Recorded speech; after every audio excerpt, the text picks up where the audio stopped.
The strongest evidence or arguments for God's existence vary based on different philosophical, theological, and personal perspectives. Here are some of the most prominent arguments often presented. First, the cosmological argument.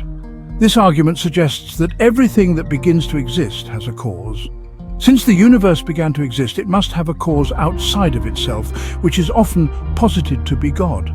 The idea is rooted in the concept of a first cause or unmoved mover, as in Aristotle and Aquinas. Second, the teleological argument, also known as the design argument. This argument claims that the complexity and order of the universe, especially seen in biological systems, point to an intelligent designer.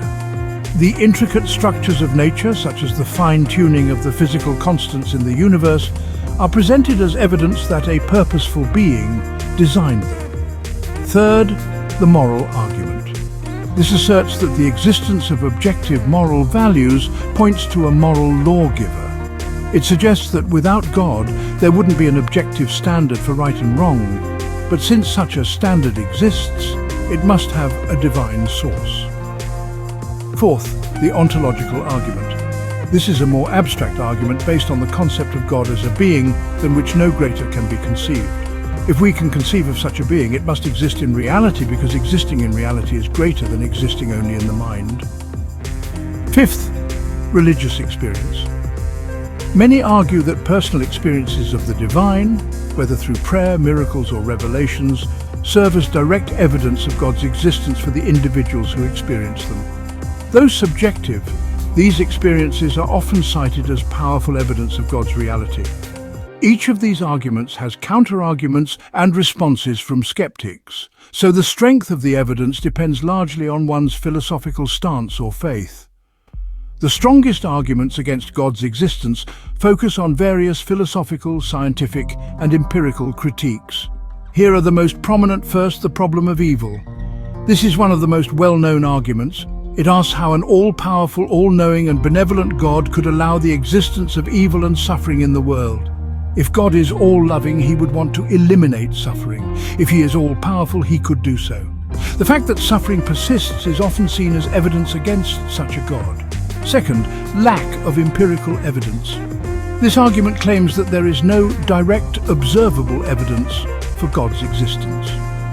Many argue that if a deity existed, especially one involved in human affairs, there should be more clear, unambiguous evidence of divine action. The absence of such evidence, combined with the natural explanations for phenomena that were once attributed to God, like lightning or disease, is used as a critique. Third, the argument from incoherence. Some philosophers argue that the very concept of God, as typically defined, is internally contradictory.